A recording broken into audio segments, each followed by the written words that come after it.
Tahukah kamu orang yang berani menghancurkan Ka'bah? Berikut kisahnya.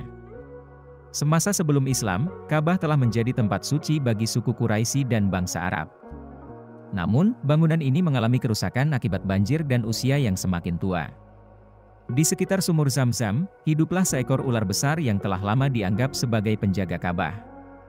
Ular ini tinggal di celah-celah dinding Ka'bah dan sering terlihat keluar untuk berjemur di bawah sinar matahari. Setiap kali seseorang mendekati sumur Zam-Zam dengan niat menggali atau mengambil sesuatu, ular ini akan muncul dengan taringnya yang tajam, membuat orang-orang takut mendekat. Suku Quraisy merasa terganggu dengan keberadaan ular ini. Mereka meyakini bahwa ular tersebut memiliki kekuatan gaib yang tidak dapat dilawan manusia. Namun, takdir Allah berkehendak lain.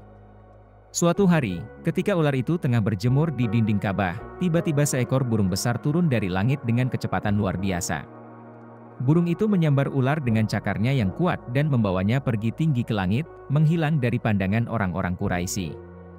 Kejadian ini membuat penduduk Mekah terkejut dan menyadari bahwa ini adalah tanda dari Allah bahwa Ka'bah harus diperbaiki. Setelah kejadian tersebut, para pemimpin Quraisy berkumpul untuk membahas rencana memperbaiki Ka'bah. Walid bin Mughirah, salah satu tokoh Quraisy yang terpandang, berdiri dan berkata, "Wahai kaum Quraisy, Allah telah menyingkirkan hambatan di Ka'bah ini. Maka, marilah kita memperbaiki rumah Allah dengan harta yang halal dan tidak tercampur dengan hasil riba atau kezaliman." Seruan ini disambut baik oleh masyarakat, dan mereka mulai mengumpulkan bahan bangunan yang terbaik untuk pembangunan kembali Ka'bah. Meskipun sudah bersepakat, orang-orang Quraisy masih takut untuk menyentuh bangunan Ka'bah. Mereka khawatir jika mereka merobohkan Ka'bah, mereka akan terkena azab Allah. Maka, Walid bin Mughirah dengan penuh keberanian berkata, "Aku akan memulai perbaikan ini. Jika aku selamat, maka kalian harus melanjutkannya." Dengan kapaknya, ia mulai merobohkan bagian dinding Ka'bah yang sudah rapuh. Orang-orang Quraisy menunggu dengan cemas, mengamati apakah sesuatu yang buruk akan terjadi pada Walid. Malam harinya, Walid bin Mughirah tidur dengan penuh kegelisahan.